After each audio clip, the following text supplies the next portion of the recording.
to be here. Thank you, WeAreDevelopers, for having me.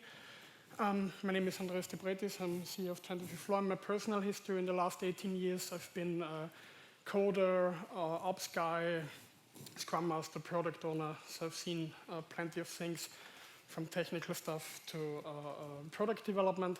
And today, I'd like to talk to you and introduce to you the idea and the concept of mob programming. Just for me to get a quick idea, how many of you have heard of mob programming? Okay, and how many of you are already using mob programming or had, okay, a bunch of people there.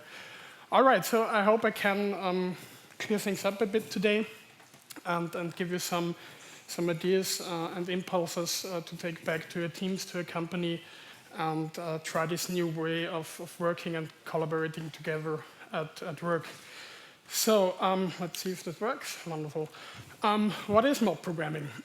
As the name might imply in some languages, it's not an angry mob of developers running through the corporate, the companies, hunting managers, pillaging, and so on. Quite the contrary.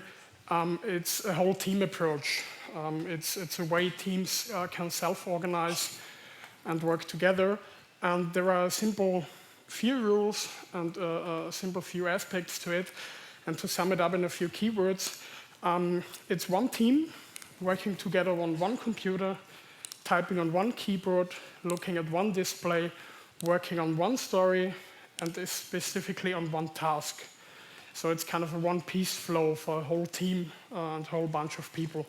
Not only developers, there can be cross-functional teams, there can be specialized teams regarding UX, operations, testing, or mixing them all together.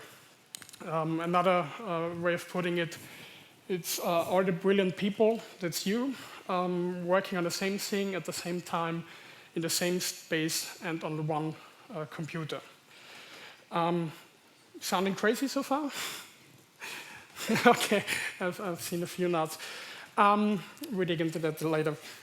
Also, I'd like to introduce two quotes from one of the leaders, or from two of the leaders of mob programming who kind of discovered the whole thing. And the one is Level and Falco, who says it's about getting the best and not the most out of your team, out of a group of people. And the second one is Woody Sewell, who says it's not a cutting-edge practice, it's the story of a team, of a way a team self-organized. And that's one of the basic things. In the end, it's about self-organizing. There's nobody, no manager, no leader or something like that, executive telling you how to do it. There are a few basic rules and a few guidelines and best practices, but in the end, it's about self-organizing. So a bit about the history of mob programming. It was discovered in 2010 by a team at Hunter Industries, software development team. Hunter Industries is a US-based company. They're doing water irrigation systems on industrial scale, amongst other things. And they were quite strong in doing retrospectives and pair programming. And they had the situation that they had to revive a legacy project. Project that had been on hold for a few months or quite a year, I think. And they put together a bunch of people. There was a mixture of people who already were familiar with the project, a bunch of new guys.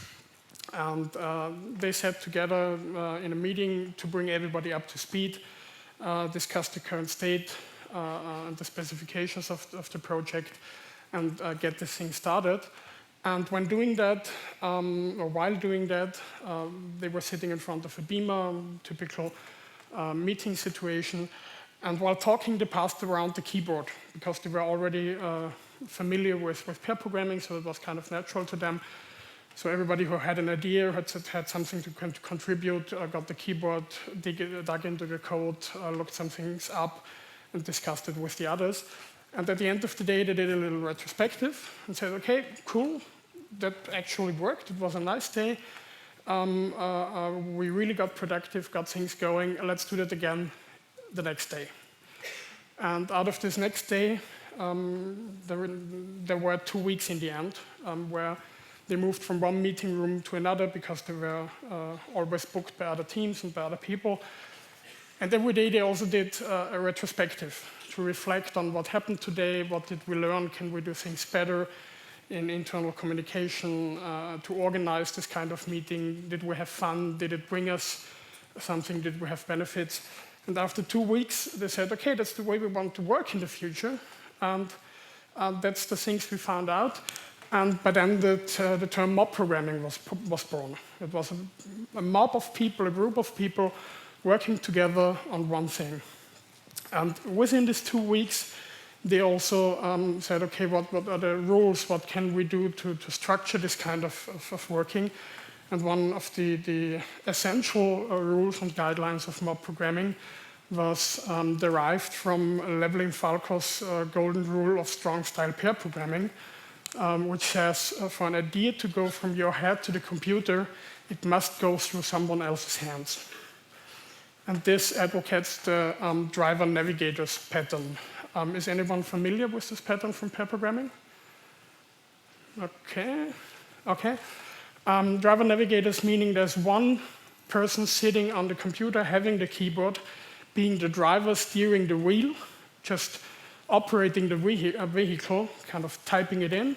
And there is the navigator, his pair, who instructs him what to type. So every idea, every aspect of the application, of the code, goes from one brain through the hands of another person into the PC. And that's derived from mob programming into the whole concept of the group. So there's one driver, and there are many navigators. I'll get to this in a bit, in detail. So how does it look like? How does a mob look like when it's working? I've put together a few pictures. If you Google it, you can find plenty of pictures and blog articles out there, and teams telling how they did it, what their experience was. Even some very nice time-lapse videos where teams have filmed them through a whole day, showing the dynamics and what's going on in the mob. This, for example, is in 25th-floor, a team doing mobbing. Another one, I think this is from Hunter Industries themselves. Another team can look like that, 3 people. Here we have 4 people. There's another one that didn't fit in the slide. Also a bit more relaxed situation with feet up in the air. But in the end, it's hardworking and concentrating and focusing on getting things done. Okay, so that was about the history and what it looks like, what some of the rules are. But why should you do such a crazy thing? Why getting together these people, kind of wasting time, you might think. Quite the contrary is the case. Working on one piece instead of splitting up, doing work in parallel, and maybe getting things done faster, which might be an illusion. We'll get to that shortly, because mob programming is also about having long-term effects on the quality and on the outcome and on the team and on the company. First of all, you do have collective code ownership. It's no longer code being owned by an individual, it's code being owned by the whole team. It's not that guy, that girl, that person having written that code, that class, that part of an application, so only he or she can do and maintain it and develop it further. There's no more blame game by saying, he totally fucked it up. I don't want to touch that code. I don't know what's going on there. We have to talk to him to get things done. Who of you knows such kind of situations? Okay, great. Yeah, with mob programming, you get collective code ownership. Everybody knows the code. Everybody owns the code. There is no more this somebody else's problem. When you really do mob programming, regularly, of course. If you do it just, I don't know, once in a month for a few hours, you won't have that kind of an effect. If you stick with it, if you really build a culture around it, you will get this collective code ownership out of it. Second one, knowledge transfer. by discussing and together coding things, creating things, you also transfer knowledge regarding the application's domain, specific problems, specific architectures, and so on, where there is not only that guy who knows things, but there's the whole group who has at least an idea what's going on in the broader aspect of the application. And with that, you reduce the single point of failure and reduce the track factor of single people, like where everybody gets sweaty and nervous when he or she says, okay, I have to go to vacation, or I'm staying ill home for a few days or weeks. That's something you can reduce or even eliminate with working regularly in a mob, because knowledge is transferred constantly. And of course, regarding knowledge transfer, it's the topic of onboarding, getting new people up to speed into the team. I've experienced that myself. Getting a junior developer into the team, into our products and projects we do, has never been so easy when we did regular mob programming. Because, yeah, she really got a quick insight into all our things without having to sit down with specific people, get some training or something like that. In the long term, of course, you increase quality.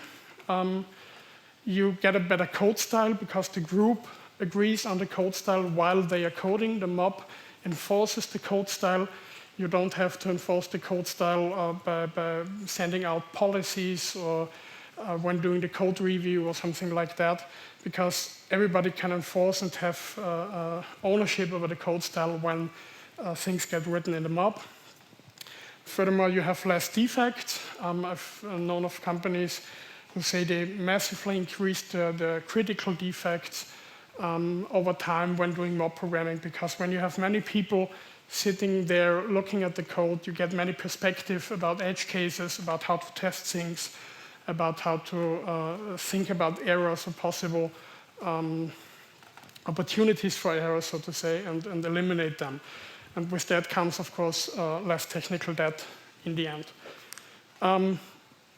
You increase productivity. As I said before, you might think, okay, 5, 6, 7 people working together at the same thing slow you down. It's just like a feeling, in my opinion, because on the other hand, you eliminate much of communication overhead. You could, or you can, for example, skip the daily stand-ups, daily scrums, however you call it, because the mob already knows what's been done, what will be done, where the problems are. You can skip the code reviews, because the code has been reviewed by several people while typing it, while coding it.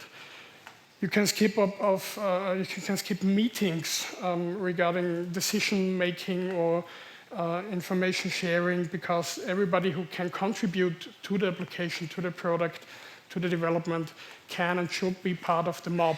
And you can discuss this all inside the mob and don't need to have that many meetings. And with that, in the end, you can decrease the lead time of new features and maybe end up with more deployments in a shorter time. It's one of the benefits. And last but not least, and there are many other benefits which you can or will discover for yourself in your environment. This is my last big point regarding that, and that's constant learning. With the whole knowledge transfer and whole discussion, people learn from each other all the time and evolve as a group, as a team, over the time. They get better knowledge about the domain of the product, the problem, the application. They get more insights into decision processes of other people, other departments, why people decide this way, that way. They learn, in the simplest case, new shortcuts for the development environment. I've experienced this myself in our team, where regularly someone introduces a new shortcut in the IDE, and other says, oh, I didn't know that this works. I have to memorize that, and over the time, people just get better by learning from the others in various aspects. Okay, how does it work by means of what are the basic rules and principles except of the driver navigators pattern? There are just a few. I can strongly advise you to obey them, so to say, because that helps you to really get things going and focus on how to get better with that. And the most basic one, 3+ people is a mob. A mob is when there's 3 people sitting together, 4 people, 5 people, 6 people. I've heard of mobs going up to 25 people doing mob programming in cross-functional setup, bringing in all departments, all stakeholders, everyone who has to contribute. The driver navigators pattern, of course, everybody has to drive in that context. So you don't have one guy who gets nominated at the beginning of the session or at the beginning of the month, you will be the driver for April or for today. Everybody who's part of the mob has to drive because that way people also learn. And that way it's ensured that the ideas from the heads of the navigators, from the people in the mob, go through different hands. And to ensure that, you do a time boxing and rotate the driver regularly. How long or short this time box can be is up to you, up to your teams. There are teams out there doing it 10 minutes, 15 minutes, 20 minutes, but it's don't do hours. Do half an hour, 50 minutes, 20 minutes, something in that range, and really, really enforce it. Use a timer application, and when the time is off, rotate the driver. Randomly or by a specific pattern. There are teams out there that have written themselves applications that lock the screen, lock the keyboard, and really enforce this rotation so you don't run into the problem, okay, just 1 more minute, and you kind of weaken that rule. Anyone can be part of the mob. There is no rules or no requirements who can or cannot be part of the mob. Anyone who can participate, contribute, or learn something and does not disturb the mob can be part and should be part of the mob. In the contrary, anyone can leave the mob at any time. There is no, when you join, you have to stay for an hour.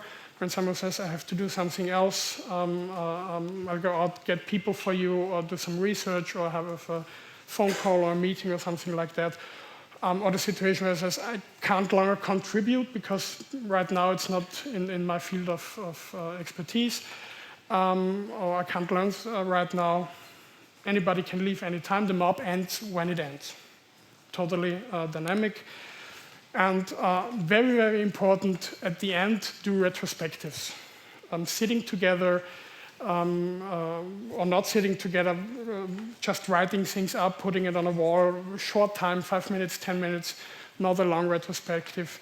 Make problems and findings regarding the process you had visible and share them with the group so you can get better with mob programming and really make it yours.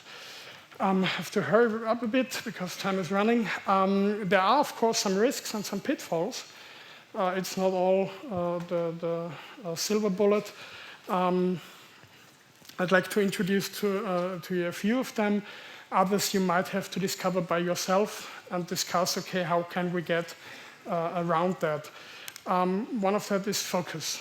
The mob really needs focus. When you have a bunch of people in a room, there is a risk that from time to time you stray from the path, start joking, do some kind of yak shaving, so going from one problem to another very, very deep. Also, you could have postponed that topic for another time or sent someone out to do research on their own. Have a back-to-topic attitude and define for the mob clear tasks and even micro tasks, splitting down the tasks in even smaller units. The mob needs discipline. Do it regularly. Don't do it once, twice, and say, okay, it doesn't work, it works for us, maybe we do it again. There are teams out there that said, okay, it's an interesting concept, we will try it for 2 weeks. And after 2 weeks, we can say, is it something we want to work with? How do we want to incorporate this in our process, in our culture? But stick with it, have the discipline to really do it, and obey, so to say, the basic rules and guidelines to find your own way in the end. Communication. You need people with strong communication skills, or at least people willing to learn and to improve their communication skills, because in the mob it's all about communication. People being able to express themselves in a polite way, reducing ego, no silent rock stars attitude. People should share, and for sharing they have to communicate in a clear manner and express themselves. Maturity. You need some level of maturity in the team, so people don't clash or get into troubles. Already having a working team who's used to working together can help, of course. I've also seen mobs that got mixed together freshly and started doing it and really had fun and got productive with it. But everyone in the team should have a kind of personal maturity to achieve these things. To bring it even one step further at the end, mob programming on steroids, so to say. There are teams out there that are writing mails and taking phone calls solely as a team. They channel all communication from the team and to the team through the team, and not through one single person, increasing the truck factor, building up silos, increasing the risks for misunderstandings. There are teams out there instantly sharing all communication and where everybody is part of all communication that's done. There are teams out there that have their office infrastructure designed after mob programming to nurture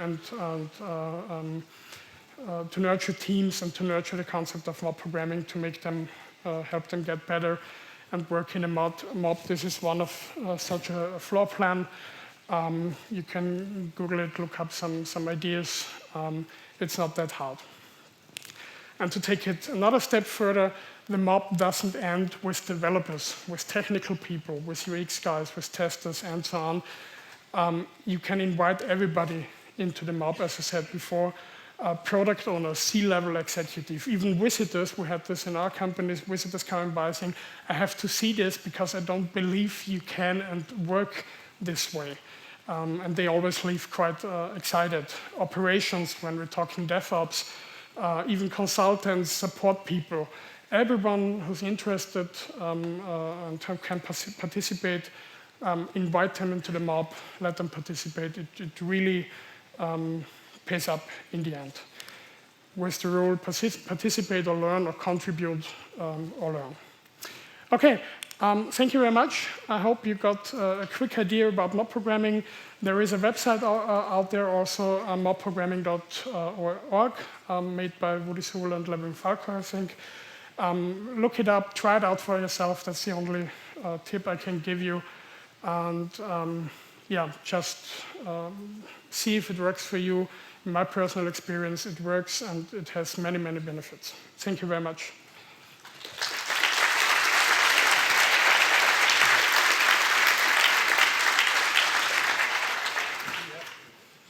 Okay, do you have ideas on how to do mob programming in distributed teams? Yeah, I've thought about when listening to the GitHub talk before. Actually, I think what they're doing is already kind of a mob, because everybody is participating in all the ideas and all the communication that's going on. With the time zone problems and so on, it's not that easy to really get all the people from distributed team into the mob. So having this like an asynchronous way with pull requests and so on is, I think, feasible and a good solution. I found it very interesting. Otherwise, you do have things like screen sharing technologies, TeamViewer, and so on. There are enough tools out there to utilize these things and to even bring distributed teams into a mob. Is there data on how many people it makes most sense to involve? in a mob and when it might be too many to be effective.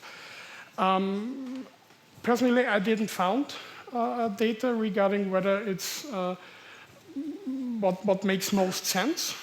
It's up to you, up to your experience.